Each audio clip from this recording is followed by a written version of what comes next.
Hi, everybody. My name is Rua Swinnerfeld.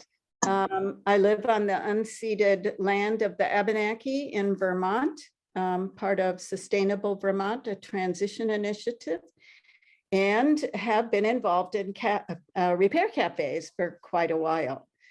So it's really great to see you all here. I want to introduce the people who will be presenting today. Elizabeth Knight will be talking about her experiences and authoring a book about repair cafes. And she's a retired marketing and promotion executive who became a sustainability activist when she discovered that Orange County's New York hadn't had a recycling coordinator for more than 12 years. That's it. There's an empty place and it needs to be filled, right? For nearly 2 years, she and her husband lobbied county legislators who finally refunded the position in 2016. And then that year, she started her county's first repair cafe. And now it enjoys the support of 30 volunteers from 9 different towns and attracts visitors from 13 to 19 towns in 3 states. So that is pretty, yeah, that is really great. So Galen Meyers is a passionate advocate for weaving maker and regenerative communities together. He studied physics, math, and biology at Colorado State University, and he's a certified permaculture designer and group facilitator. He's been involved in maker spaces, maker communities, and permaculture communities in both Colorado and Florida, and is an active organizer in the transition movement at the national and international levels. And for this summit, he is our tech guru. Amazing. All that stuff with the portal that you're involved in, he created everything that was there for us. So thank you, Galen. So I have a question for Galen and Elizabeth, and you can either be first, doesn't matter. So you're at an in-person conference. Does everybody remember what those were like? Mm-hmm. You're at an in-person conference at a lunch table with a new acquaintance. And how would you share what your part in this workshop is about to entice that person to come? Who'd like to go first? Galen, would you like to go first? Sure, I can share. So for me, this workshop is about several things, and Elizabeth will share some of her focus, and there's a lot of overlap. And my focus and intention for this workshop, apart from discussing repair cafes and what they are and why they're amazing and fun and why we should learn how to facilitate them happening in our communities, is also to talk about the maker movement and what the maker movement is, and why maker spaces are wonderful community centers and spaces, and why. Well, I want to talk about the way that the maker movement and the transition movement or the regenerative movement really have a lot of fertile ground where they can feed each other. And they have a lot of alignment and a lot of similarities, and they have some places where they don't align as much, and that's wonderful as well. We have our different focuses. And so I just want to talk a little bit about how we can sort of actively facilitate connections between transition initiatives and maker communities and maker spaces, and repair cafes, which we'll talk more about, but there's just so much alignment and so much room for connection. So I really wanted to highlight that. And I'll just pass it to Elizabeth. I'm going to sign up. Beautiful. Convince me. Thanks, Rua. And Elizabeth, I'll pass it to you. Well, and now after you just heard that, now you know why I wanted Galen to go first, because he's much better with the overview. I'm more the going down the rabbit hole. But I'm hoping that today, by telling the stories that come through the door with the people who bring their beloved but broken things. I'm hoping that the stories will inspire you and encourage you to make the connections in the community. When I first started the first Repair Cafe, John Wackman, who was a mentor to me and many others in the Hudson Valley Catskills, he said to me, you think you're keeping things out of the landfill, and you will, but it's not on a scale that is going to make the earth move, unfortunately. He said, what you don't yet know is you are creating opportunities for community connections. And I thought, what does that mean? And honestly, I saw it happen in front of my face in the first 15 minutes. And that's what keeps me coming back, and everybody else. I used to be in the tableware business, and I remember at some conference, a man who was an anthropologist got up and said, do you know why a round table is the best-selling dinner table shape? And of course I didn't. And he said, it's because it reminds us of when we sat around in a circle listening to stories on a cold winter night. And that's what happens at the Repair Cafe. Oh, sure, we fix your torn jeans. Not we, I don't. I'm not very good at that. Or your bicycle, or your wobbly chair, or your blinky lamp. But it's what happens with the person sitting next to you while you're waiting your turn. Where did you get a lamp that's 3 feet high and it's a bright orange ceramic flamenco dancer? There's got to be a story behind that. Or the little girl who refuses to let go of the item that's going to be sewn because it's not just a toy rabbit, it's a companion. And she's not going to put it down on the chair for somebody else to work on it. Those kinds of things. It's a place where at every Repair Cafe, there is a story. You could put your head down on your table and sob. There is a story that you can't wait to tell 5 other people. The coaches call to each other or call to me, Elizabeth, you got to hear this one. You will believe this one. And I'm hoping that I can inspire you to have that wonderful opportunity and that gift of community for yourself, because it's so meaningful. As one of our jewelry coaches said, we're not just fixing things, we're fixing hearts and souls, because these things mean things. And I'm hoping that you'll get that. I'm hoping that I can encourage you to have that experience too for yourselves. Thank you. I think the two of you were so convincing. Look at all these people that showed up to the workshop. So we're going to now turn it over to Galen and Elizabeth to help us understand the work that they've been doing, the passion that they feel about it. And at the end, we're going to turn it over to all the participants for questions and answers and even sharing some of your own experiences. So Galen, over to you.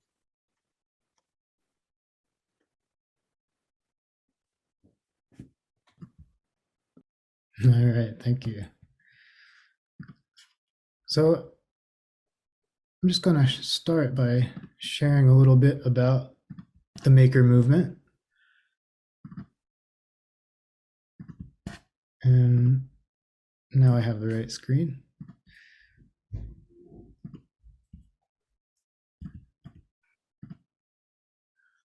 All right, so I want to start with this quote from Chris Anderson, who's a former editor-in-chief of Wired magazine. He says, "Making is fundamental to what it means to be human. We must make, create, and express ourselves to feel whole. There is something unique about making physical things. Things we make are like little pieces of us and seem to embody portions of our soul." Wow. And I'm not actually sure if when he was writing this, he's been a big enthusiast for the maker movement. This may have been before that, I'm not sure. But the maker movement was kind of seeded by a company called Make Magazine. They started off by making this publication, Make Magazine. Sorry, the company is Make Media. And Make Magazine came out in 2005. And they kind of intentionally seeded this movement, this passion for coming together around the purpose of making and creativity and skill sharing amongst community. And they did a very good job inspiring people because the movement just blew up. There was the first Maker Faire, so it happened in 2006. And a Maker Faire is what some people have called the greatest show and tell on earth. And it's really, there's no rules, there's no limitations to what people can share, but anything that people make. Maker Fairs are a place for them to display that. And some of the first Maker Fairs came out of California, San Mateo Valley. San Mateo was the first Maker Faire in 2006. And today, I'm forgetting the numbers, but hundreds of thousands of people come to some of the biggest Maker Fairs in that area.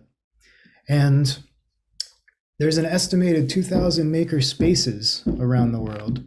So a maker space is where people who've gathered around these concepts and are growing this kind of maker culture, they come together and they pull together resources and they collaborate on establishing a space, a workshop, a shared workshop.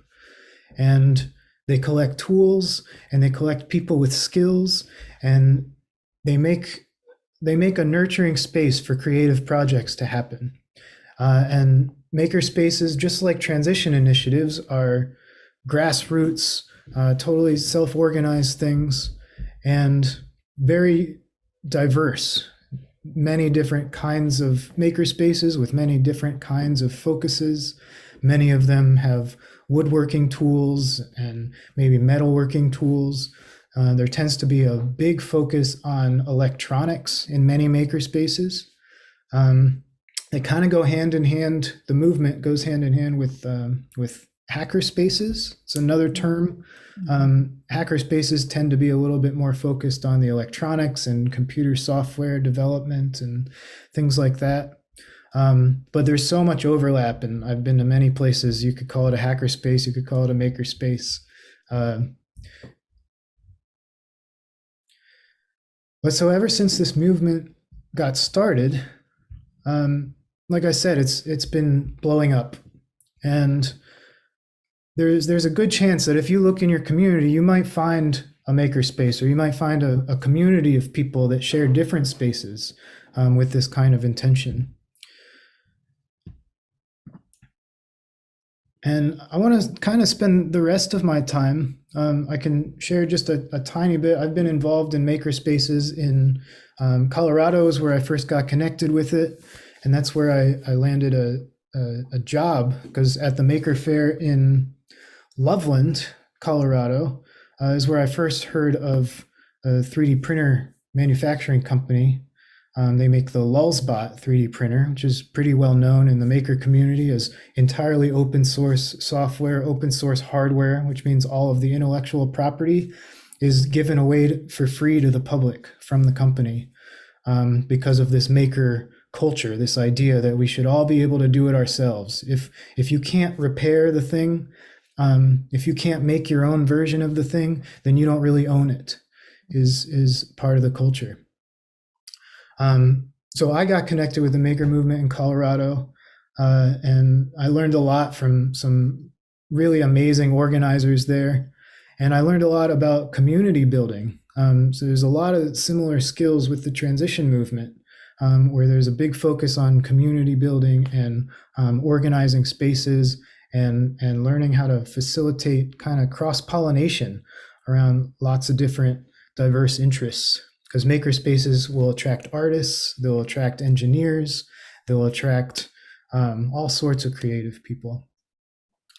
And I did a little bit of makerspace organizing in my hometown of Lakeland, Florida, when I moved back there, which was many years ago, several years ago now. And it was very, very humble. We had a little space in a workshop, and we were growing a little community around it, and lots of really good organizing, learning experience for me. But really what I'd like to focus on is the movement itself. And I have a few very short videos, and I'd like to spend just the next 10 minutes or so sharing that with you all.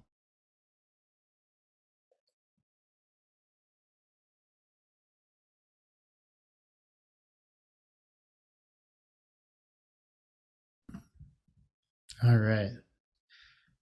So that's wonderful. And I'm just going to jump right into playing the next video. But I was noticing in the chat, several people mentioned Fab Labs. I left out when I talked about maker spaces and hacker spaces. And Fab Labs, I just learned recently, is actually a trademarked thing. And there's a more formal organization around Fab Labs, and they're much more, a little bit more standardized as to what a Fab Lab is and well defined than maker spaces and hacker spaces might be. Okay, this next video I'm going to show you is just a clip from a TED Talk from a gentleman named Jeff Sturges, and he's speaking about his passion about the maker movement, and I think he speaks a little bit to how aligned it is with a lot of the transition values, even though at first sight it's not as obvious, maybe because there's not as much of a sustainability influence in many maker cultures, but we're seeing more and more of that, and I'm really excited about that. All right, so that's a very inspiring clip for me. It really helps me see what's possible. And this next and last video that I want to share,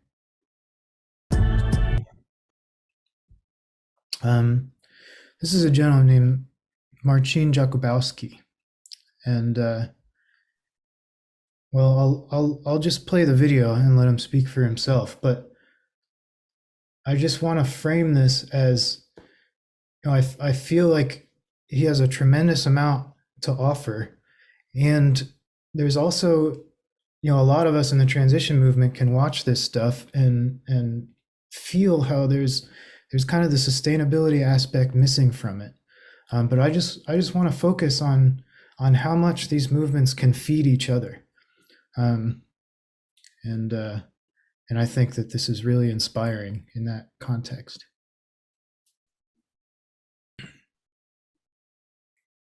All right. So that's my kind of broad overview of what is the maker movement. And just before I pass it off to Elizabeth, I want to share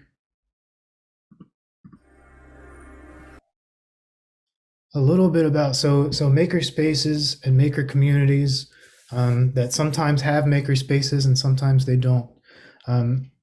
They share a lot of these values, and there's a lot of great projects that come out of it. And one of the things that can come out of it is repair cafes. And another thing that come out of it, which feels incredibly aligned with the transition movement, is how much kind of mutual aid kind of activity comes out of makerspace communities. This is a great article about how makerspaces help boost community resilience. And it talks about how democratizing innovation and production is helping enhance the ability of communities to serve their own in community. And we're noticing during COVID that a lot of makerspaces sort of came to the forefront in their communities, and they were putting together materials and making masks and all sorts of things, figuring out how they could fill in the gaps that the larger scale support structures in our society weren't able to get to. And so the main theme of our talk today is about repair cafes. And I just wanted to share that before I met Elizabeth, we had a wonderful conversation several weeks ago now. I actually didn't know that the repair cafe movement was its own independent movement. I had become introduced to repair cafes through maker communities, and I had always associated with as something that was born out of the maker movement, and it was kind of part of that. And so this is just, I just have several tabs open here just to share. And this I just found with a quick Google search: makerspace and repair cafes all over the country, all over the world. maker spaces are hosting repair cafes. And so, and it's always felt to me like repair cafes are kind of the perfect fertile ground to help cultivate connections between the regenerative movement, the transition movement, and the maker movement. Other things that have come to mind is like community gardens, because there's a lot of building and things like that. But repair cafes have often stood out as just a really wonderful way to cultivate that connection between those communities. And so with that, I want to pass it off to Elizabeth, who can tell us a lot more about the repair cafe movement and repair cafes themselves, and even how we can start one in our own communities. So Elizabeth, off to you. Thank you, Galen. And Galen has generously offered to show the images for me. But I want to start by saying Galen reminded me also, when I wanted to, one of the reasons I wanted to start the Repair Cafe was I got to know a woman in my community who was running a maker space called Wickham Works. And she and I were looking for a place where we could host both events, because a lot of the artists in our area, under her direction, were doing programs with kids at school, creating art with materials that were being tossed out or were available for recycling. So there was an immediate cross connection. We were stymied because we couldn't find an affordable space or get the municipal support to have this all in one roof. But we didn't stop there. She and I do a joint Earth Fest, and she has the artists present the sculptures that they, and paintings and other materials that they have worked with the local community to produce as part of a Earth Fest weekend. And on the other side of the park, my group is hosting a Too Good to Toss community swap.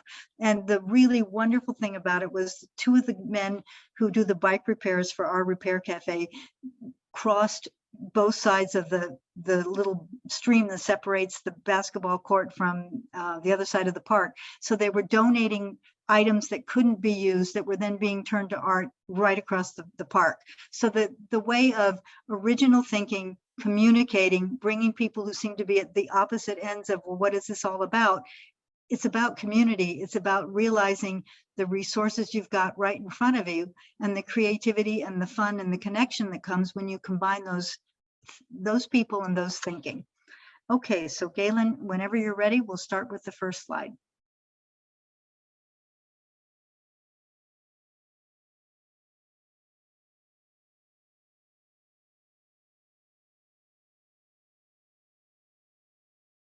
Okay. All right. And Galen, can you, there we go. Perfect. One of Tom Bonita, who's a coach at Warwick's Repair Cafe, when I asked him why he does this, he said, I like the idea of keeping useful things useful and out of landfills. And it seems that there are lots of people who love ugly lamps. One of the reasons that it's so important to have a repair cafe is when you look at the circular economy, repair is one of the 4 R's. It's not just reuse, reduce, recycle. Repair helps you keep things as part of the circular economy. County waste management and resource recovery agencies recognize the value of grassroots initiatives such as repair cafes and Fixit Clinics to actually slow the waste reaching their landfills.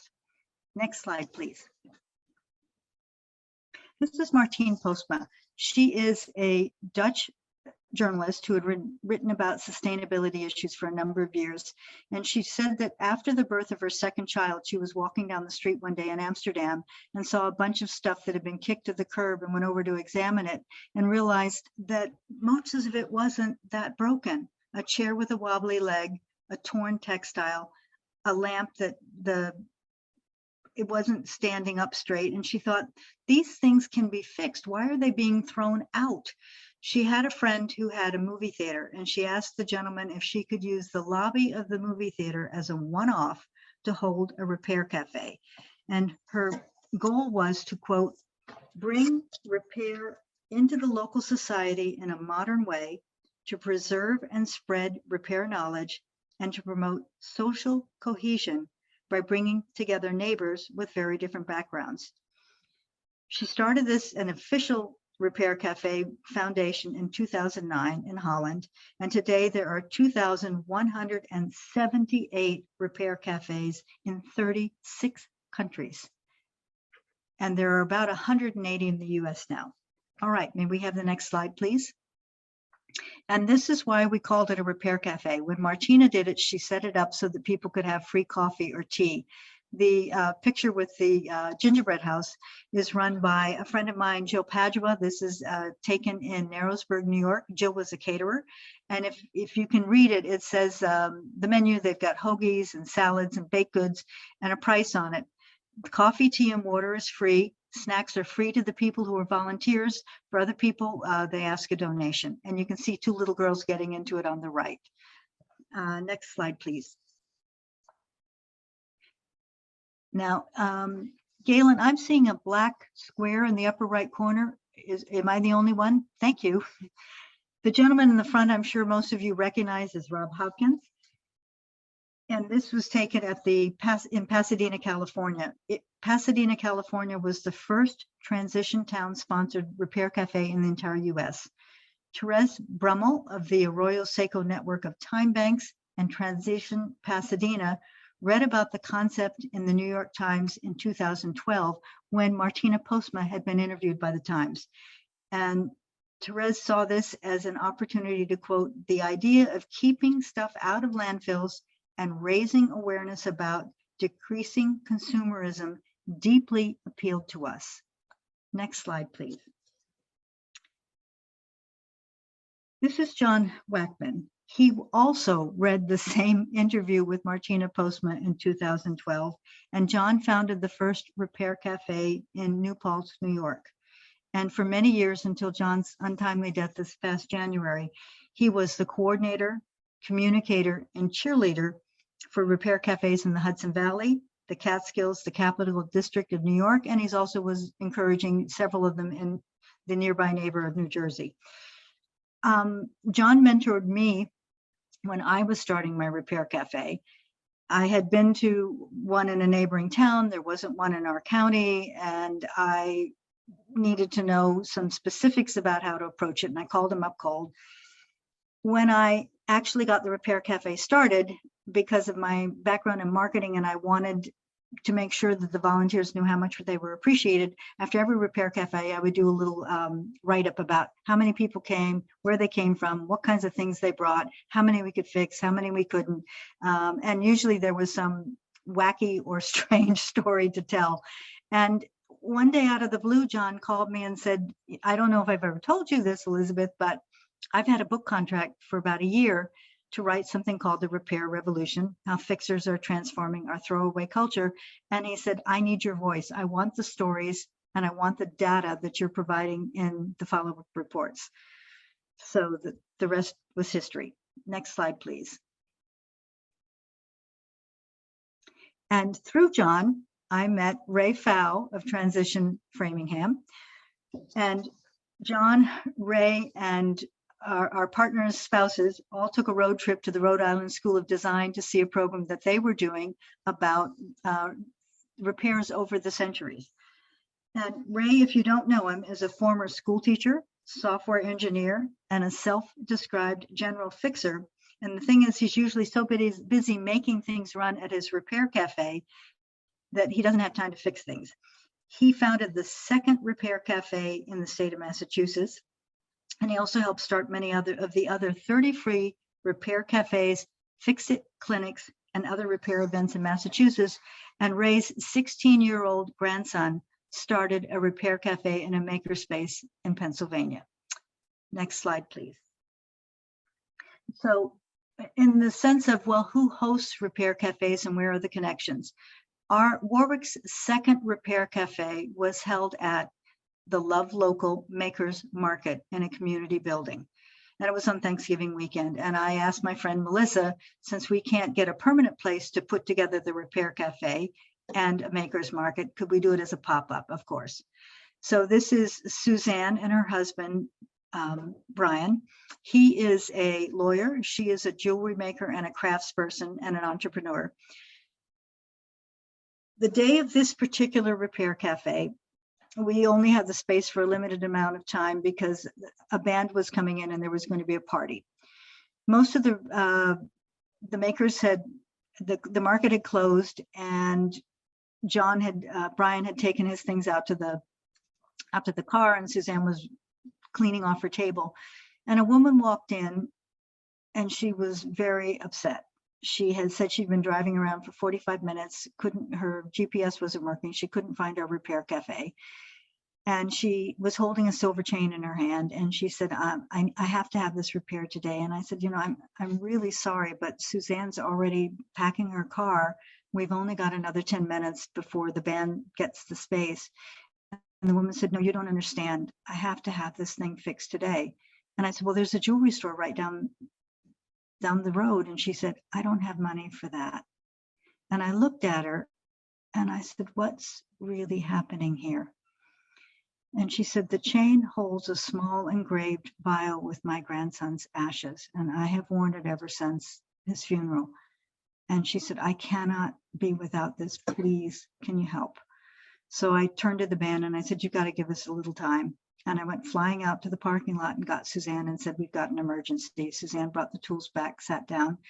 While Suzanne worked on the chain, the woman told us the just god-awful story about her grandson's tragic death. When Suzanne was able to repair the chain and the woman slipped the vial with the ashes on it, and Suzanne clasped it around her neck, the woman threw her arms around Suzanne, tears streaming down her face, and said, you don't know what you've done today. It's not a thing. It's something that's important, that's significant, that's personal, that's part of a story. And that's what happens at repair cafes. And that's why it's so meaningful to the people who volunteer. May I have the next slide, please?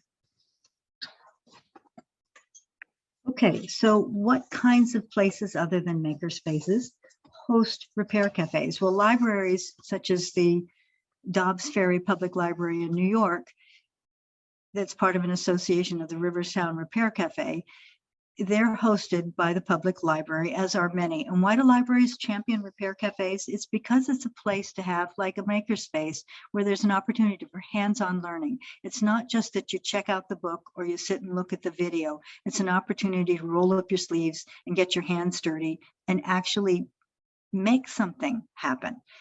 The schools are, for the same reason, even though they don't teach shop class or home skills anymore, they're now beginning to be interested in hosting repair cafes, even if it's just a one-off. Schools, libraries, town halls, senior centers, sustainability clubs, also churches and other faith-based organizations like Quaker Earth Care Witness, a Green Faith Coalition of groups that work with the environment, with houses of worship and religious schools. Another organization in New Jersey is called the Green Muslims of New Jersey. And the people wearing the yellow t-shirts are members of time banks. They're also often involved in either providing volunteers or hosting repair cafes, because the values are about, it's not, there's an old country western song that says, never judge wealth just by money. It's about, what does it mean? What does it matter?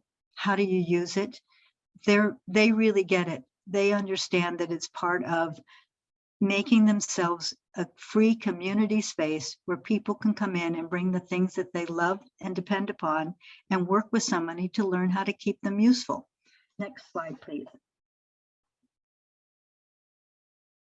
This is a image of a repair cafe in New Paltz, New York.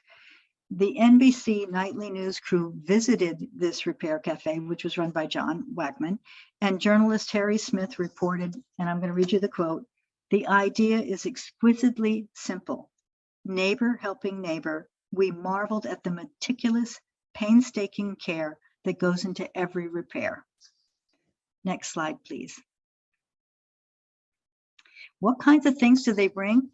Well, here's a look at some of them. When the coaches are unloading their cars and bringing in their sewing machines or their bicycle stands or the box with all the electrical supplies for the lamps, what you hear across the parking lot is not just, hi, how are you? How was vacation? How are the kids? It was, I wonder what they're going to bring through the door today.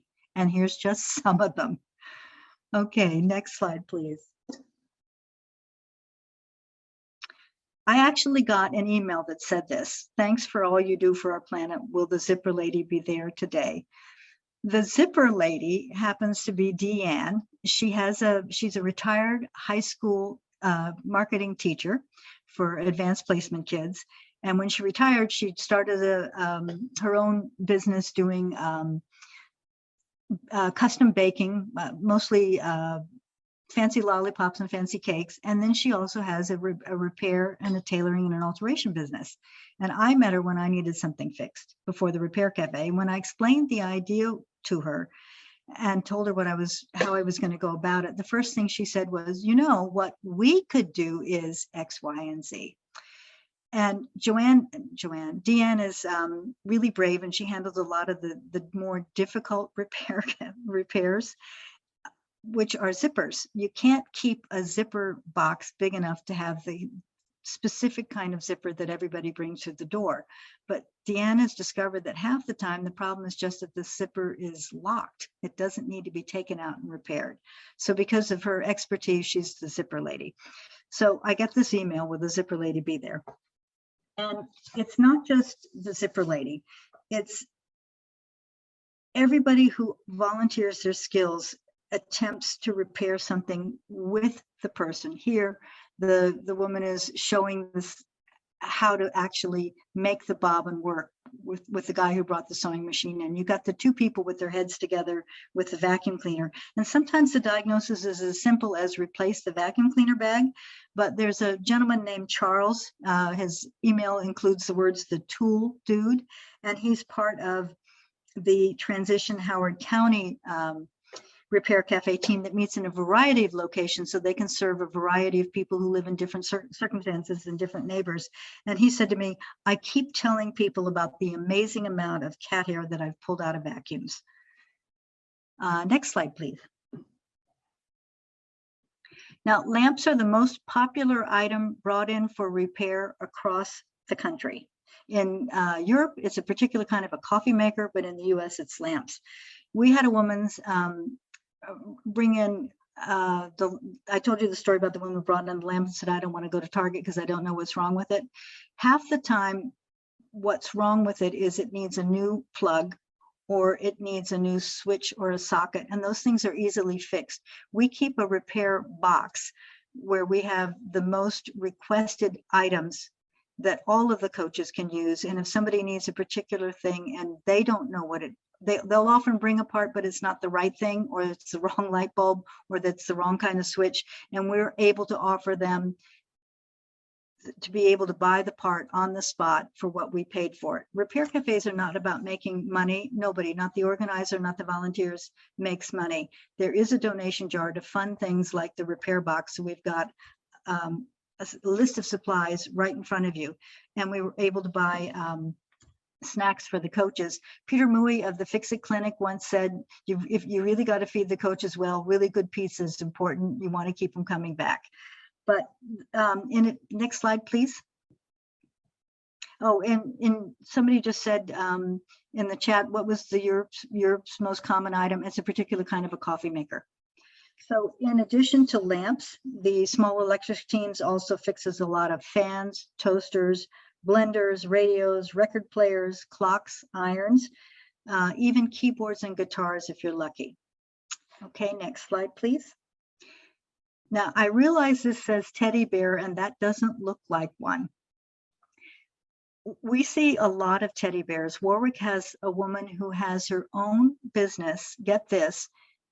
If you've inherited a fur coat and that's really not something that you ever wanted, she will make a custom teddy bear for members of the family from the fur coat and use the lining with the original owner's initials as a memento. So we're lucky to have her to do a lot of the soft toy repairs. But I was at a repair cafe in Beacon one day, and I was telling you the story about the little girl who came in with a stuffed rabbit and wouldn't let go of it. She wanted to hold one in, but the coach was doing it. One day in Warwick, a young woman came in with a young man, and she was wearing a diamond about as big as a dime on her engagement finger. And she was holding in her hand a little stuffed toy, a dog with a ripped nose.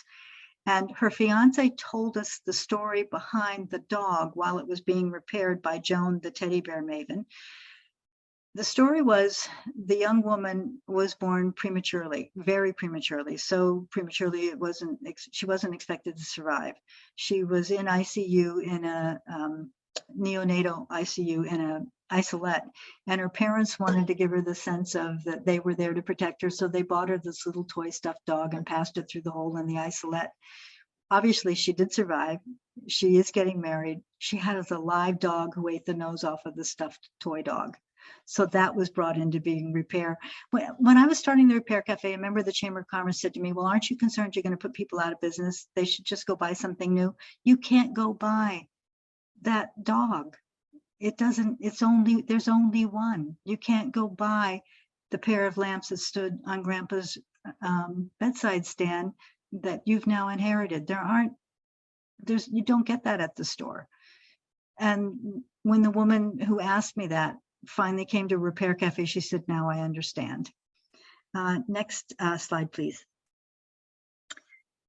This photo is also from the Transition Howard County, Maryland Repair Cafe, and the caption was, mending not just fabric, but the fabric of community. And as I said, you see that happen when people of all different walks of life become connected. Okay, I just got my signaling. I'm halfway through. I need to hurry up. Okay, next one. Next, this is the man in the striped shirt does, among other things, our wooden repairs. One day somebody brought in toward the end of the season, end of the day, a child's wooden rocker with a split seat. And I said, you know, that in 10 minutes, another group's coming in, we don't have time to fix it. He said, it's okay, I just want advice. Edwin's your man. So Edwin told him how to fix the split, how to glue it, how to clamp it. And the guy said to him, well, how do I get rid of the scratches on the chair? And Edwin, who does repairs for the local historical society, was aghast and said, I thought you said this was your wife's chair when she was a little girl. He said, it's up to you, mate. I mean, it's your chair. He said, but that's part of the story. Leave the scratches. And the guy said he would.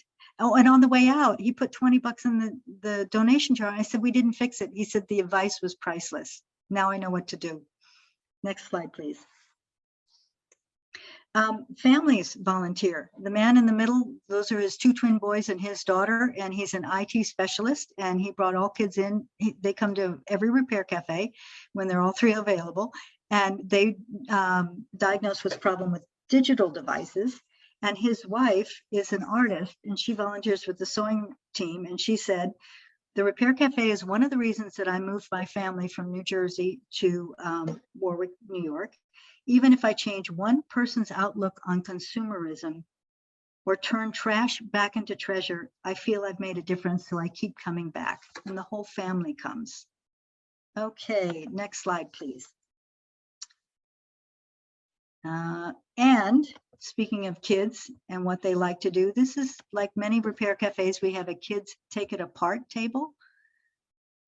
Galen, I'm getting a lot of noise from my computer. They want me to make an update.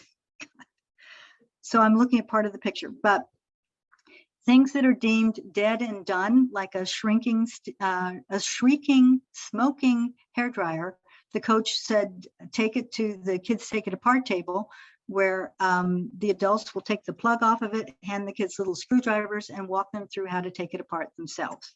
Next slide, please. And then there's hands-on how to repair things with older kids learning to repair jewelry. Next slide, please. This is Frank. He's a retired IBM executive, and he works with students who are on the autism spectrum to teach them to work on digital device repairs in hopes that they will eventually get a job doing something using those skills. Next slide. Knife sharpening and tool sharpening are very popular. We have a guy who brings in a machete to every Repair Cafe. He was a Marine in the Second World War in the Philippines, and now he uses it to whack weeds. That's my husband in the plaid shirt chatting up people about sharpening knives. My husband used to be a chef, so he knows how to sharpen them. We had one time when Roger sharpened knives and a pair of scissors for an elderly gent, he actually wanted Roger to test them on his beard and his haircut. And we had a woman come in and bring the knives and said, she brought a whole kitchen drawer full. And she said, you know, I was going to go out for dinner tonight, but now that I've got my tools back, I'm going to go home and cook my own. Next slide, please. There are repair categories beyond the basics. The woman offering the chair repair is a licensed massage therapist. If you sit in her chair, she'll do an upper back 10-minute repair. Dawn Grease and New Paltz will use a computer to repair damaged vintage photographs. The woman in the upper right, you can bring in your sick and dead houseplant or the leaf of something and she'll help you. And there's another gentleman in New Paltz who is a published author, and he calls himself the wordsmith. He will look at your book proposal. He looked at mine. He will look at your cover letter and your resume and see if he can help you find the right words to tweak it for success. Next slide, please. Everybody's thrilled when you can make the fix. Next slide, please. Now, here's the stack of repair job tickets from Warwick's Repair Cafe. There are not just one, but several cafes. There are usually 2 items per list. Most people bring 2. More than 70% of the items get fixed. From our most recent Repair Cafe, September 18th, we served 77 clients. We completed 133 repairs. We were unable to fix only 11 things, and why? Toy train needs switch. Electric pencil sharpener needs new gear. Corroded parts on the vacuum cleaner. The Roomba vacuum needed a battery. The tape deck needed a head cleaner. We'd sold out our 3-way lamp sockets. And the extension cord needed new sockets and the clock needed a new motor. One of my favorite ones from the job ticket read, the item brought into repair was a bike. What's wrong? The owner wrote, it squeaks. The man who repaired it, who used to own his own bike shop in Manhattan for 39 years, wrote, couldn't fix the squeak, but I fixed everything else. All right. Even if you can't get it fixed, most people say they appreciate the fact that we tried. And if we don't have the part, we can tell them, we send them down to the local hardware store and say, please support the local hardware store and come back with it at the next Repair Cafe. Or we can call me up and we'll see if we can arrange for a fix outside. A lot of people who have their own Fixit businesses put out their business cards, and it's a way for them to promote their business during the times when the Repair Cafe is not open. Ours is only open 6 times a year. So we're not putting anybody locally out of business. We're offering them an opportunity to interact with customers. Somebody in New Paltz told me that a woman had come to them to fix a chair. The guy fixed it, and it turned out he is a contractor, and he ended up getting the contract to fix her summer house at the beach. Next ticket, please. Next photo, please. Oh, and one of the repair coaches once said that even if the glue doesn't hold, sometimes the best repair is just listening to each other. Next slide, please. We got a lot of endorsements because I pushed for them. I said, you've got a lot of people who are donating their time and their talents, and I'd like you, the county, the town, and the village to recognize them. And my favorite one is the one from the village where it even has a typo in it. It says, thank you to the group for fixing the broken things and making community connections and having fun. Next slide, please. The 13-year-old boy here holding the 2 shirts that were mended for his dad volunteers at my Repair Cafe. And I asked him one time why he was doing it, and he needed community service hours from his church for confirmation. A lot of his classmates came to volunteer, and this boy was really helpful, helping people carry things in and out from their cars, opening the doors, getting them checked in. And I'm going to read you exactly what he said to me because I told him I was going to tell it. It's nice to know that with the news saying so many sad stories, there's a place where people are willing to help you, no matter who you are, for no other reason than to help you in the best way possible. It gives me hope. A 13-year-old boy to say it gives you hope. Okay, next slide, please. If you want hope and some other great stories, I suggest you look up online this 10 Stories of Transition by Steve McAllister. He was a wonderful contact for me too. Next slide, please. If you want to know more about repair cafes, check repaircafeusa.org.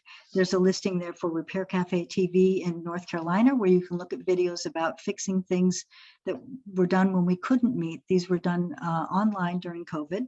And then there's Facebook and Instagram, Repair Cafe Hudson Valley. Next slide, please. Next and last. Neil Silverman, who's the president of the Institute for Local Self-Reliance, described Repair Revolution as, quote, presents the what, why, and how to of bringing repair and reuse to every town in the USA. And Catherine Wheatman, who's the host of Circular Economy podcast, said, our book was a goldmine of inspiring stories. If you want to kickstart the repair revolution in your community, this book is a must read. I'm giving away 2 of them today. Please, if you'd like to have one, send us your email and we'll just pick them at random. Give me, and I'll email you back and say, where do you live? And I'll put it in the mailbox. You don't have to buy the book. Ask your library to get it for you. I wrote the parts that were so hard for me because I was new for my community. I had to make up how to connect with, I tried all the things. I went to the Rotary, I went to the Lions Club, I talked to churches, I talked at senior centers. I couldn't get much traction. I only had 3 repair coaches about 10 days before we were going to open. And I wanted to be able to offer 10 different aspects of repair categories. And I was desperate. So I called the mayor of our town and said, you know those photo ops for you in the local paper where you've got this faux pair of giant 4-foot-long scissors and a ribbon across the front of a building? Yes, Elizabeth. I said, I'd like you to do that for the community center where we're going to hold a repair cafe, because for the reason I just explained to you. And he said, you got 3 coaches. What do they fix? And I said, well, I've got a guy for wooden things. I have somebody for computers and I got somebody for lamps. He said, have them show up, have them hold the item they're going to fix. You call the Chamber of Commerce, they'll arrange it all. And after that picture appeared in the paper, my phone just rang off the hook and it's never stopped. So those kinds of stories, if I could do it in a community where I was brand new, knew almost nobody. When I wrote the book, we sent out a questionnaire to every organizer of every repair cafe or fix-it place that I could find in the country. And I asked them specific questions about what do you wish you'd known? What do you want someone else to know? Tell me an inspiring story. All that is condensed in the book. So if nothing else, go to the library and read, how do I get one of these in my town? And if you've got questions, call me. Thank you.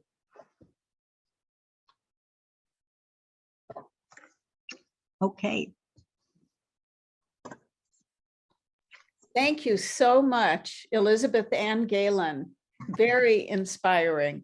I have one little story that I want to share from one of our repair cafes. It's one of my favorite stories. A man, probably in his 70s, came in with some socks, woolen socks that the heels were worn, and we sent him back to the great group of people who do all the sewing. And a lot of people are really good at repairing wool sweaters. And so he showed it to this one woman and she said, I'm going to teach you how to do this. So she taught him how to darn the socks. And he sat there, he was right down a hall that everybody, between different tables that people would have to walk by him to go to everywhere. And he's darning the socks. And every time somebody walked by, he said, look what I'm doing. I'm fixing my socks. He was so proud of himself that he could do that. It was just so touching. And I know there are tons of stories. And we're going to open this up for questions. We can do it through the Repair Cafe. And one of the questions right away was, how do I do this in my community? Maybe what are the first steps that people might take? We're not going to talk the whole thing through, but what are the first couple of steps to start this in your own community? Either one of you, Galen or Elizabeth. I would start by looking for people with like-minded goals, whether it's a local sustainability club or a green club or the Department of Public Works because they'd like to have less trash, or a recycling coordinator for your community. Look for other people to eventually partner or sponsor. And I don't mean money, but to provide a space, but they have to see the value in why would you want to do this? Whether it's build community, keep it out of the landfill, teach people, like you said, and Galen said, teach people to the sense of agency that we've lost by looking at screens. Look for somebody who's got similar goals. Galen, do you have anything to add to that? The only thing I will add is a link. So I don't know if anybody here is familiar with the website Instructables, but this is a website that came along with the maker movement, is a big part of the maker movement. And it's basically a website that allows people to share how they made whatever it is that they're passionate about making in a step-by-step process. And it's branched out beyond just objects. And I found a link to an Instructables thing that says how to host a repair cafe. And so I put that into the chat. Oh, thank you. So there was one question about, do you know about any repair cafe movement in Latin America? I do not. Part of what I've read is, number one, it may be like it is in India where people just don't throw things out. It's a way of life to repair it. Perhaps in cities now that are much wealthier, there's a need for it. But I used to live on the border of Texas and Mexico, and I've traveled there as an adult in just the last couple of years. They don't throw things out. But no, I don't know. I would look at, if there's officially one, Google Repair Cafe Foundation, Amsterdam, Netherlands, and there is a world map of repair cafes, but I don't think there's one in Mexico, at least not one that's officially registered. Mm-hmm.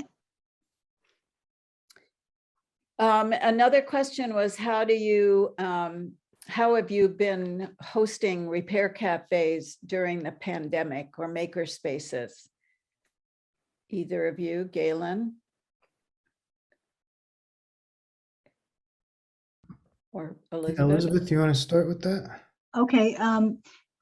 We were on hiatus for about 18 months because our repair cafe is hosted in the senior center, which is part of the town hall complex, and the town hall would not give anyone permission to use the space.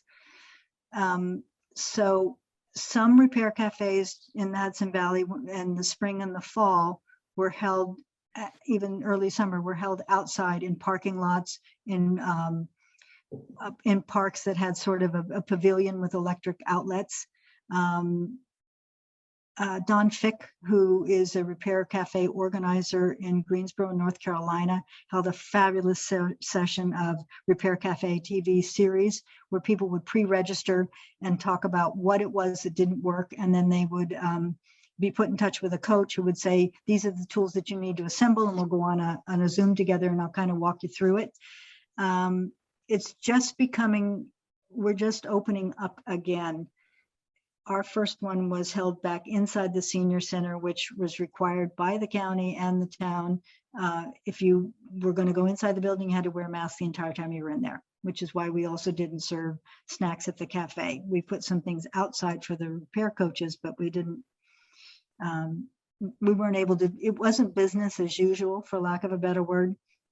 But repair cafe, there were a lot of repair cafes that did Zoom repair one-off sessions, some on mending, like mending the socks by hand, or how do you thread your sewing machine, or Don Fick, as I mentioned, in North Carolina. Look up Repair Cafe TV. He's got fabulous Zoom sessions and fabulous sort of classes.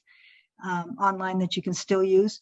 Also, and I talked about libraries being great places to host repair cafes. When I wanted to start ours, I went to our library, and the librarian said to me, the head of the library said, you know, Elizabeth, we don't have to host everything that's in the community. It's not going to hurt our feelings if you do someplace else. But what we arranged to do with them were a series of one-off classes. We had one with 2 of our coaches doing bike safety checks. You didn't bring your bike, but you could come up and they would walk you through what things you would look for on a bike with gears. We had 3 men presenting how do you do knife and tool scissor sharpening as demos, and then 1 or 2 people could come up and hand do it. We had a Mending Matters demo where you could bring the pair of pants that you didn't know how to fix, and the coach would tell you what to do when you go home, or say, this is the size needle that you need to do this by hand. Look for an upholstery needle to do that. Those were so successful that our neighboring town has opened up a tool library, and we're repeating that same scenario because we want to cross back to Galen. We want to cross-pollinate, cross-communicate. When I found out they had the first tool library in the Hudson Valley, I called them up and said, I hope this is available to people who live in all the surrounding towns. And they said, well, no. And I said, but I think we could work together to cross merchandise. I run the repair cafe. I can send people to your tool library and vice versa. So I want to go back to the question, just see if Galen has anything about doing this through the pandemic to add. There are lots of questions popping up here. And so. I don't have too much to add. Let's just move on. Okay, I know our repair cafe just stopped during the pandemic. We are going to do it in October. However, there's been this Delta variance rise, so we're trying to figure out how to do it safely. We do it in the vestry of a congregational church in our town, so we have to work with them and their rules as well. We learned that the Brasilandia Transition Hub, they offer repair cafes. So That's great. Yep. I'd like information about that so I can help promote it. So whoever did that, well, Galen will save the chat. We'll find out who it was that, that mentioned that. There's a lot of questions here. One is if you don't have the parts to fix something, what happens? And for us, we can either send them to the hardware store and get what's needed and bring it back, or help them outside of the repair cafe. Exactly. That's exactly what we do. Right. And I love the idea of having the box of lamp parts or other kinds of things, because people do donate. There was another question. They're going so fast that I can't, I start losing them. How do you get the people that have the skills to be fixers? So Galen, do you want to start on this one? No, that's more for Elizabeth. Oh, you just want her to talk. Well, she's the guru of the repair cafes. For sure. That was the hardest part, was finding coaches. And what you really want is friendly, curious, outgoing people. We've found that for categories, teachers make great repair coaches. Engineers make great repair coaches. People who've had their own mending or fix-it business or bike repair make great coaches. But how do you get to them? You can do what I did and go out and speak to all the clubs. But I would highly recommend going to the mayor, the town supervisor, saying, this is what I'm thinking about starting. This is why I think it's important. Who do you know in the community I should go talk to? People who work for historic homes often do a lot of repairs. I would write a story for the local, I've since learned, write a story for the local paper about what you're looking for and what kind of qualities you're looking for. And emphasize the fact that it's really fun. And it's a way to give back to the community. It's a way to use your skills. It's a way to meet other people.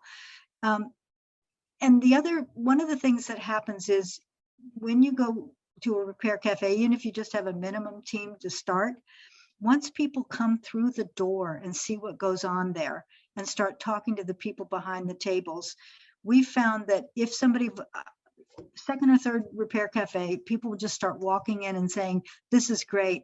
How can I help? I don't know how to fix anything, but I can check people in, or I can babysit. Great, we'll take whatever you've got to offer, or I'll drop off. We've got a 13-year-old girl who bakes and brings things hot from the oven whenever her dad needs something repaired. But you want to look for, number one, look for the people in your community who have their own small repair businesses. Look for the guy or gal down the street who knows how to fix the lawnmower. Who do you call when you don't know how to fix something? Those people are often really happy to share their skills. Put out community outreach, also go to organizations. This was really interesting to me, the kind of people who already volunteer for things like friendly visitor programs, or to drive people to the hospital, or to teach classes outside of school. If they volunteer for one thing, the mindset is there. They're usually very willing to volunteer for this too. There's a great question here. When you make these community connections, how can you market the transition concept and get them thinking about other ways to live more sustainably? That's a really good question. I'm going to turn that one over to Galen. Yeah, that is a great question, and it's a challenging question. You know, there's no simple answer to that. The way that comes to mind to respond is, as I was saying in the beginning, just focus on the connections. And when we're facilitating this kind of cross-pollinating between groups and between movements, it's really important to not overwhelm people with our big visions of what the partnership could be as it grows into the future, but to really focus on where are the key points where there's already interest on both sides, and just fertilize that space and really focus on the human relationships. And then out of that space and out of those human relationships, often we find that those longer term visions that we were carrying, that intention into that, they kind of form themselves. We don't have to force that. All we have to do is facilitate the connections, and they'll happen. Great. It's like Galen's referring to, proximity is everything. If you want to make the connections, you have to get out and go where the people are. When I was working in a marketing firm trying to sell the agency services, my boss said, you got to think of this as, if you want fish for dinner, you don't go to a farm. Where are the fish? That's great.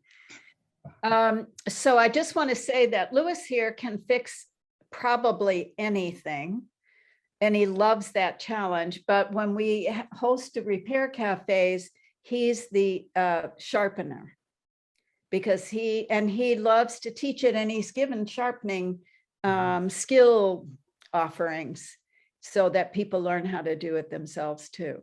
And one of the things that comes out of the conversations during the sharpening is saying something like, oh, what a high quality knife you have here. You know, it's very nice. It's easy to sharpen, or hard to sharpen because it's so good quality, but it's going to keep its edge, you know. And then sometimes I say this has been bent or dulled from misuse, you know, and we get a conversation about how to keep things in good repair. So it's more than just the thing itself. It's the use of the item. And it's the opportunity to teach people how to use it properly. I mean, we always struggle as repair organizers with, do you just do the repair for them, or do you teach them to do it? And some people are more amenable to working with you. So you observe, but you hold part of this. One of our repair coaches one time had palsy. His hands it was difficult for him to hold them still. And somebody pulled me aside and said, you know, I think he's going to be a problem. It turned out he was one of our best coaches, because he would say to the person bringing the lamp to him, I need you to hold this like this. Let me show you how to do the screwdriver. No, not like this, like that. So he was, by what was supposed to be the defect was actually his asset, because he got people engaged and no, I need you to do it. And I'm really going to coach you through it, not do it for you. Great. I have an idea that there might be people here who have participated in repair cafes. And so I was thinking that if you use the reactions and raise your hand through the Zoom reactions, the bar down at the bottom, then we could call on you and hear some of your own stories. That'd be lovely. Like to do that. And yes, Jane. Oh, well, thank you. I had written to Elizabeth in the chat. I was thrilled to hear about the Framingham grandfather whose grandson started a cafe in Pennsylvania, and that was us in Phoenixville. He worked with a woman who did the administration and started the repair cafe, and it went for a couple of years, but then they seem to have parted ways, and the grandson's very hard to get in touch with. And our transition initiative would like very much to restart the Repair Cafe. But now I'm wondering, since Repair Cafe is kind of an international group, do they have some proprietary attachment to the Phoenixville Repair Cafe initiative, or can we just go ahead and start it again? I think you could just go ahead and start it again. Okay. Okay. Great. Thank you. So there's Bonnie and then Ray. And would you lower your hand when you've finished do the same process? Thank you, because then otherwise I think you're asking another question. Go ahead, Bonnie. Make sure you unmute. Hi, this is a great presentation. We do a Transition Berkeley Repair Cafe, and Linda Curry also has her hand up, so I'll let her take some of my time. But I just wanted to say this has been great. We've been in an area that this has just been thriving. And I love the stories. We have so many stories about people who've come to our 4 Repair Cafe events that we've had so far. And then last year we did some repair training events, and maybe I'll let Linda talk about that. Sure. Thanks, Bonnie. So as Bonnie said, we had been doing large repair cafe events with up to 100 participants and 40 or so repair coaches, and they were so successful. But what we realized was that even though we had one of them at a high school space, some of the students were there and did help a little bit, but they don't really have skills anymore. Mm-hmm. And we just saw this as an opportunity to bring something new to the students and bring skills that could also maybe jumpstart their thinking in terms of what do they want to do? It'll help them in their everyday life, but what it could help them in like career choices or in the trades, or even like higher ed. So we worked with 2 UC Berkeley engineering students, and we did this during COVID. We were supposed to do a 12-week hands-on class at the high school space. And because COVID had happened and we couldn't do it live, we turned it into a 12-session course with about 6 different types of repair. And the things were pretty basic. Like, it's very difficult to show, and all the students had to have the same tools. So we had a budget and we supplied tools for each of the types of repair that we did. But the result that was so exciting to me was at the end of it, even though it was cursory, the students came online and most of them did not get credit. It was voluntary. And we did a very, very extensive survey and of each of the different types of repair. And we covered ecology and circular economy things too. They all said in the survey, almost 100% said, yes, if my item breaks next time, I will think about repair. I will look at trying to repair my broken thing before throwing it away. And yes, if you offer the class again, we'll take it. So, so we're doing it again, and keep your fingers Great. crossed. We get to do it live this time, because that's where the juicy stuff is. It's hard being online, you know. So we're really excited about doing this. We'll start in the end of January 2022, actually doing the hosting of that. Thank you, Linda. That's fabulous. Great. Yeah. And we have curriculum. I mean, we're developing curriculum, and we have a lot of data and things from this class that we will be sharing out, you know, probably Great. after the second time. Great. Yeah. But we actually used your book, Elizabeth, in when we started working with the UC college students, the engineering students. We provided copies for them and a couple of our repair coaches, and we had them look the book over, and I read it, you know, very thoroughly, taking notes, you know, as I was going through it. So really appreciate you and John too for writing it. And Thank you. And the stories are the best part. Yeah. It's a heartwarming thing, and you can start small. You know, I think that's one thing that people are asking, how do you get started? Look for people, you know, just put out a little ad or a notice, or, you know, send out emails and see if you can get a few people. Sewing is a really pretty common thing that a lot of people, women especially, have skills around. And, you know, see who you get. You know, bicycle repair, a lot of people know how to do that as well. So maybe just keep it to a couple things and try a small one out. And once you do the small one, it's sort of like you build it, they'll come. Like, people love this. They always say, when is the next one? Right. When is the next Great. one? So Thank thank you for letting me share. Thank you. And you just reminded me, Linda, one of the women who runs the Green Austining one set up a pop-up repair cafe at a farmer's market, and she had somebody demoing, fixing a lamp, working on a bike, and that's where she got her people.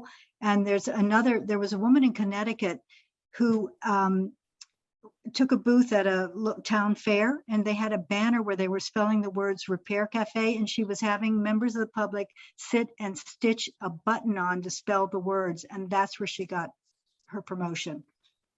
And she said, People are hungry for this. You'll be yes, surprised if you just put the word out. I mean, we can't keep up with it, really, as the situation now. You know, we're trying to do this class, and we've connected with Peter Mui, who lives locally. the Fixit Clinic, So, right? yeah, we partially participated. For people who want to see how it works online, he's doing these called intergalactic repair Fixit Clinics. And they're sponsored in different places. I think the next one will be in Canada. I put the link in there to somewhere in the chat. I put the link to his page with the events. But they're really, really fun, and they're surprisingly successful. The coaches work. People bring broken things, and the coaches work with coaching that person. And so it's a really like learning experience for the person who comes with the broken item. Mm-hmm. And there's a lot of success. Bonnie and I have attended. I actually haven't brought anything to fix yet. I've been a little shy about that, but we have seen a lot of success there. And just like this international feeling is so exciting. You know, it really opens up the possibility for not needing a physical space necessarily. Right. Yeah. Thank you. So Ray is next asking, or Sherry? It also has a Discord server where you can get possible feedback, 24 hours a day, if you're trying to do a repair as well. So just to finish the story on my grandson, he graduated from high school now a year plus ago. So he tried to find some people to take over the repair cafe there, and wasn't too successful. But I think COVID also contributed, and then he also moved to Maryland. So in any case, he is not really part of the picture anymore. But maybe I think there was a group, and I can't remember if it was a transition group or some other sustainability group that at least was helpful to him. So it might be that, somehow you could get it started again. So, And another just quick story. We had an 11-year-old boy come in with like an electric scooter, and he came near the end of the repair cafe, so there wasn't a lot of time to look at the item. But one of our volunteers arranged for his dad and him to go over to the volunteer's house a few days later, and they were able to fix the scooter. And then maybe a year or a year and a half later, I got a phone call from somebody saying, I'd like to come help fix stuff. I'm 13 years old. And it turns out that was the boy who had come with his scooter. And he has been coming ever since. And, probably for the last 5 years, other than obviously we've been a little bit on hiatus because of COVID. So that was a real nice story of somebody, starting on the receiving end and then turning around a couple of years later, and he's been a super volunteer. Great, wonderful story. So there are no other hands up. I'm wondering if Galen and Elizabeth have some final thoughts to share. And don't now leave yet, because I have to share with you all a participant survey for you to share about this workshop, your thoughts, and whether you'd like to continue doing this. So let's hear from Galen and Elizabeth. Some last words of wisdom. Yeah, thank you, Rua. Well, first I want to say that, even if there aren't questions, I encourage, we have another 20 minutes or so. I encourage some ongoing conversation.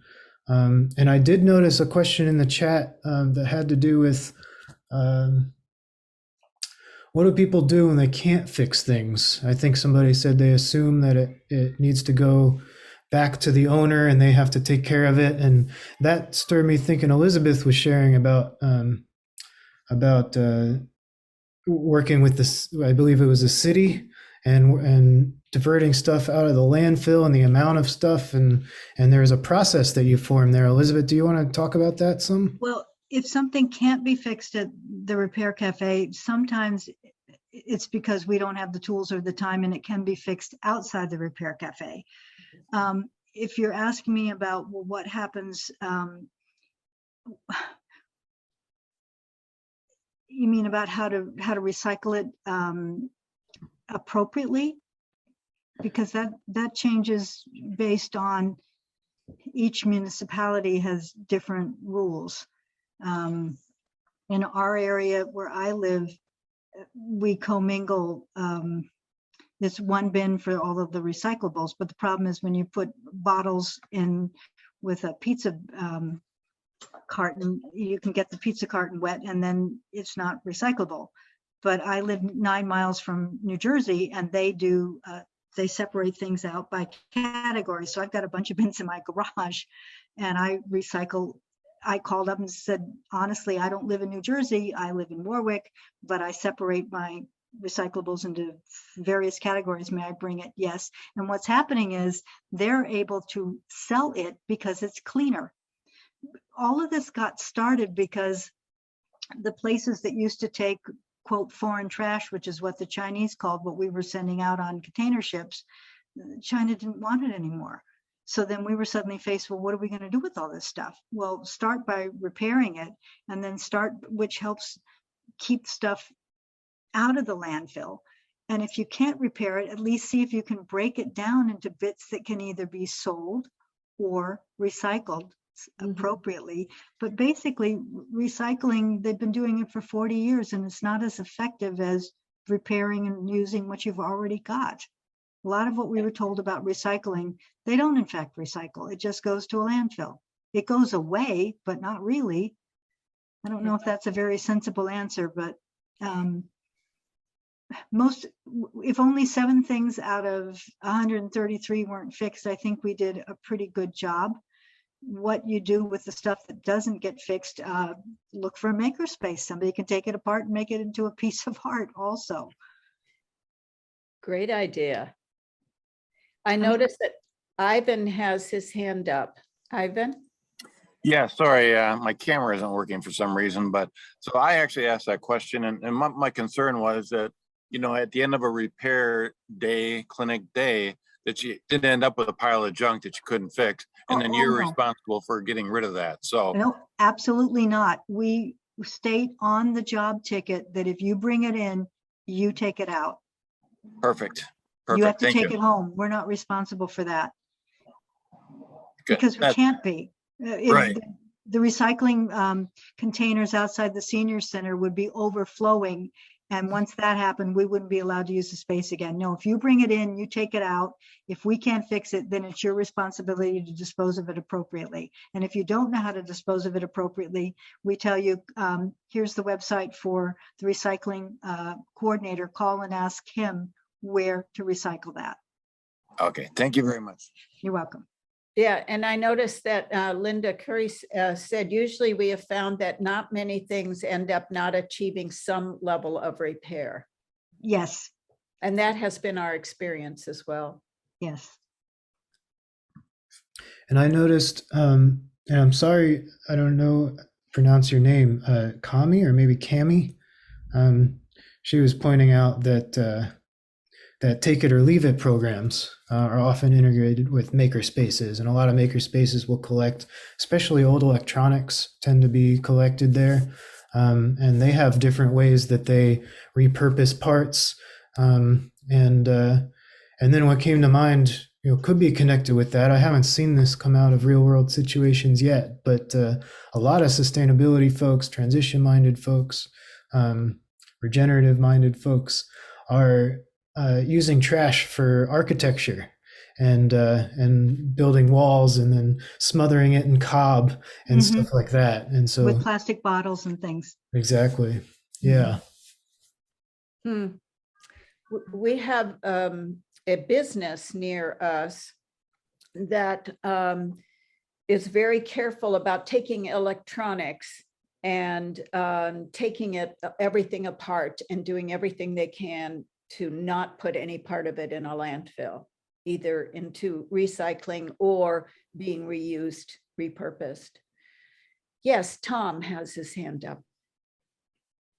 Yes, I just was wondering, Elizabeth, I noticed you have a bunch of forms, or you have some forms. Is there a way that you could include that in the chat, or Galen, could you do that so that you could see some of the ideas of forms that you're using?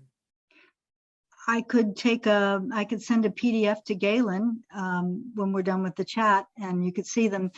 One of the things that is often brought up every time somebody wants to start a repair cafe, I get the question, some version of this.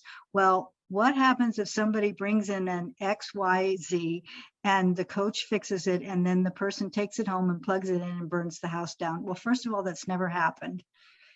Second of all, you need to look at the idea of having insurance or a liability waiver. Usually it depends on who's hosting it. Warwick, because it's in the senior center and town hall, no one may use the senior center, not even for a book group or a quilting class, without a certificate of insurance. The only other one in the whole Hudson Valley was a church, and that was a requirement. But most repair cafes have a house rules that is displayed on a poster and also on a waiver. And basically it says, I'm paraphrasing, if you bring this in for us to repair, we'll do the best that we can. But if it turns out not to be perfect, you've brought it in, it's on you, not on us. We've done the best we can do. We've never had a problem. We have to reinforce before every repair cafe to the coaches, make sure that the person in front of you with the item has signed the waiver form that's basically holding themselves responsible for bringing it, not us. But if you're going to do this kind of thing, I would advise you to go to a lawyer or the person or the organization that's hosting it, ask what their insurance policy is. We have a whole section, the appendixes in the Repair Revolution book, where we've got sample forms and sample letters to how do you get a repair coach? What do you tell the repair coaches to expect the first time? What should they bring with them? But the appendix, I think it's Appendix 4, that's the one I'm asked for the most, is a sample of the job ticket. And we recently had to change who were our sponsors because of who was going to be able to provide the insurance. And now Sustainable Hudson Valley is our insurer. But you need to take that seriously. It's just, hope for the best, but plan for the worst. Have a waiver form. Cami? Thank you. I was going to return to Galen's comment about the take it or leave it programs to elaborate a little further. So here in Washington, we have a couple of groups that are in more rural areas that are entirely responsible for their waste stream. And they've done some really interesting things. One is on Lopez Island and another one is in the Methow Valley. So they do repair cafes. They have a maker space. They do recycling and waste management in general. And they have take it or leave it programs, and they are all integrated into sort of a system of events and community practices. And they're really interesting. I would love to see it proliferate a little more, but of course they have sort of some interesting local circumstances that enable that, partly because they're responding to inconvenient local circumstances. But the take it or leave it programs are really, really pretty neat. For context, it's sort of like some of your repair cafes might have really, really free markets or really, really free tables. So people just bring in things we they do that don't too. want. So it's sort of a larger format, and they have a space to contain the items in an ongoing fashion so that they can be incorporated into the makerspace. That's great. I mean, I wish our community could do that. That's why I started the once a year community Too Good to Toss. And it's been so successful. I had an engineer who's the deputy mayor came up to me and said, "Do you know how much stuff you've got left here, Elizabeth?" And I said, "No, you're the engineer." We had filled the basketball court, and he said, "You've got, every year we've had less than 1/2 of one dumpster for the DPW to take away." And that we had already pulled out the recycling, but whatever people didn't take, we also called either the Salvation Army or Big Brothers and Big Sisters. I called them ahead of time to say, what will you take if it's left? And then we don't ask for stuff that they won't take. And I also contact the local DPW and say, what won't you pick up? Because I don't want to be fined for it and I don't want the bad publicity. So it's kind of heading it off ahead of time. But boy, do I wish I had a system like you. To be able to have that ongoing would be wonderful.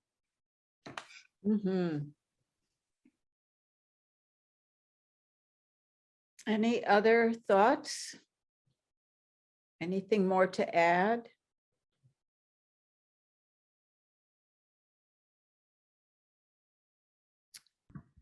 So, Yeah. Good. Something to add. Writ large, all our vehicles, all the ones, and what you guys have been talking about takes it farther than I had taken it previously. So maybe it goes beyond refurbishing or repainting when you repower. So what I'm talking about is communities creating cooperatives to repower their vehicles from diesel or gasoline to full battery electric. And there's a guy who's making kits to do that. There's some others, but he happens to be the best.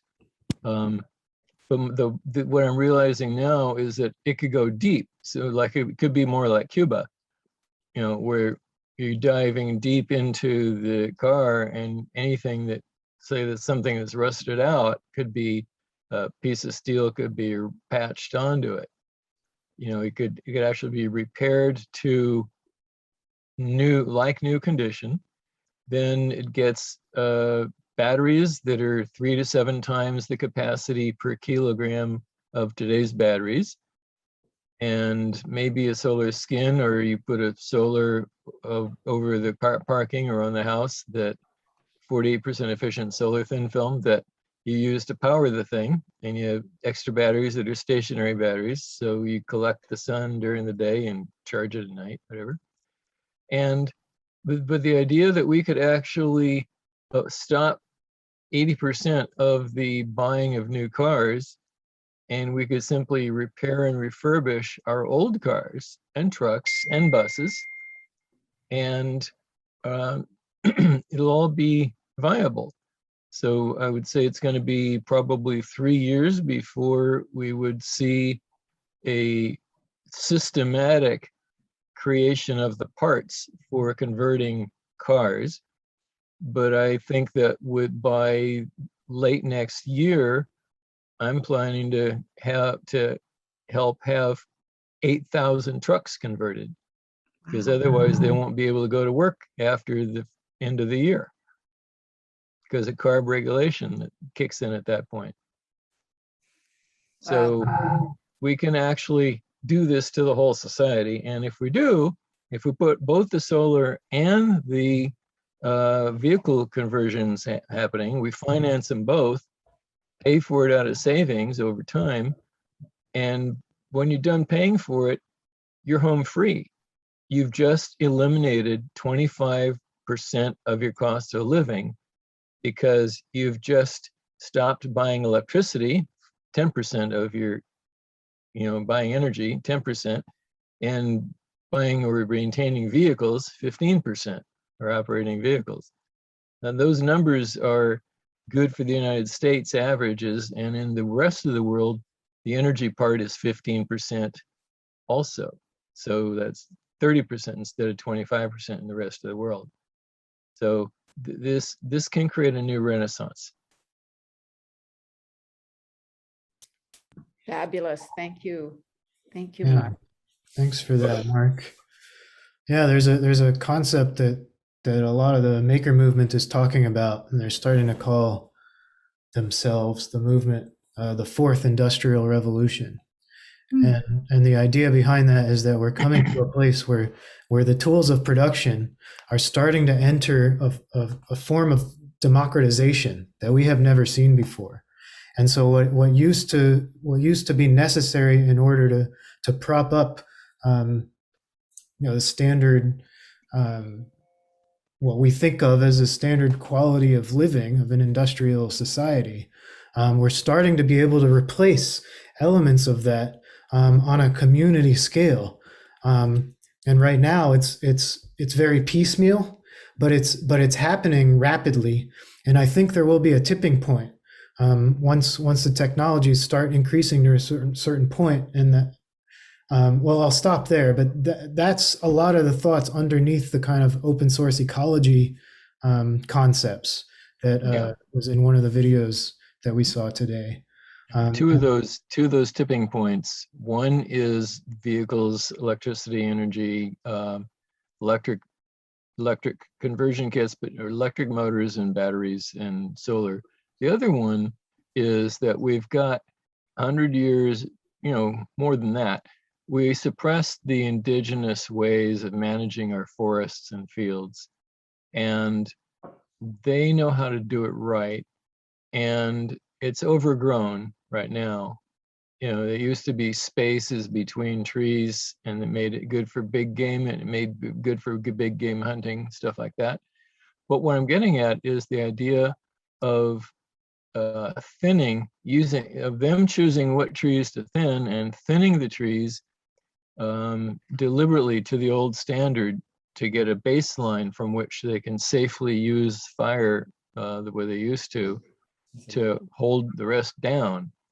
And actually for the Karok Indians, the Karok firekeeper told me after I proposed this idea, well, we've got to burn because the burning makes the acorns bigger and more protein, and it also kills a weevil that eats a lot of our food crops. So this is so far, but the initial step is cut the stuff down, then mill it to lumber, take the excess wood and chip it for pyrolysis, take the excess soft tissues and mulch or compost them, put them back in the soil or sell it as a soil amendment.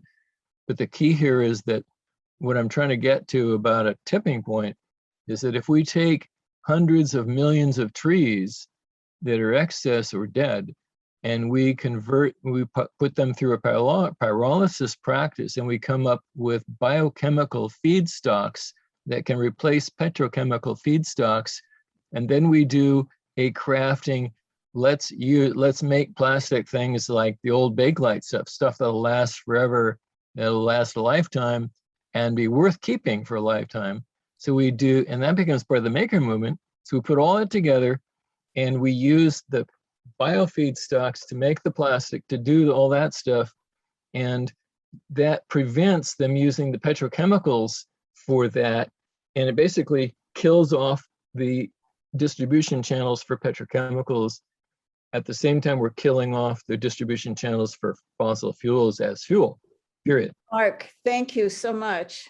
That was fascinating. It just shows us that everything is really kind of interrelated here. Right, all is one. We're not talking just about a repair cafe or a maker space. We're talking about how we really transform our culture and our society in so many different ways. So Right. Thank you for that. Right. So we are coming to the end here. I do want to know if Galen or Elizabeth have any last things to say before I do my duties here. I would just encourage you, get out into your community and look for the people who are looking for you. They have something to give. They need you to create the framework. They're there. It's like that, if you build it, they will come. Yeah. This is the most satisfying non-job I've ever had. You see people are just so happy. Like one guy said, people are just so happy when you fix their stuff. It's that simple. And you are happy because you've accomplished it, whether you're the person making the coffee, holding the door, or filling out the forms for them. Yeah. It's so rewarding. It's one thing to say, I have a friend who's teaches Jewish studies to prepare families and their kids for the bar and bat mitzvah. And she said to me one day, Elizabeth, you're so frustrated because you can't change the world. She said, in the Talmud, it says, you're not responsible for changing the world, but you're responsible for helping the person at the end of your hand. And you're responsible for finding that person or that thing that needs to be fixed that day. She said, you're already doing it with the Repair Cafe. Just calm down. Thank you. Well said. Yeah. Galen, do you have any last things to share? Well, this was beautiful. I really appreciate the space to share these things and to hear from a little bit from all of you. The only thing that I have to offer for people to take away with is really just reflecting what Elizabeth said, that go out into the community and find what's there, find who's looking for what, and maybe carry with you, if it fits, these intentions to find the kind of projects like community gardens and repair cafes and things where we know that it's very likely that somewhere in your region, there's a maker space or a maker community that's on that wavelength. And somewhere in your region, there's a transition initiative or a sustainability group or something. So find projects that people can share and help make those things happen. And then just watch as the relationships form on their own and as the projects grow on their own. Yeah, thank you, Galen. Wonderfully said. And Cami reminds us that even when people think they don't have skills, everyone can do something to be a part of the Repair Cafe or Makerspace. I'm kind of the administrator and organize the lunch and do different things and greet people and and I feel very much part of it. I don't have to actually repair some hard thing, I can repair connections. Right. So thank you so much for everybody for being here, and for Elizabeth and Galen. Gosh, you both just have shared so much wonderful information in such a great spirit. I noticed that people are interested in liability forms, and the job tickets and those sorts of things. So we'll try to figure out a way to share those. I think we can send them out to everybody, but Oh, Elizabeth, Rua, yeah, I'll be posting all of the links that I'm finding in the chat right now, and then Elizabeth and I will connect, and she'll give me some forms. You have a sense of the forms that people are interested in, Elizabeth? I have a PDF. the job ticket, and also the liability. It's the same thing, two-sided. Right. And I've got a Okay. PDF of it. Fabulous. So we're going to have that posted in the portal, in the Regenerative Communities portal, in the main stage events space. If you look at the topics, you'll find the Repair Cafe topic, and all of this content will be posted there for you. Excellent. Thank you, And Galen. I'll put a link in the chat as well. I'm going to put a link right now in the chat, which is a participant survey. It's not just saying what you thought of this, but is this a conversation that you want to keep going in the community? And it's another way to connect. So I just put that in there. Sorry.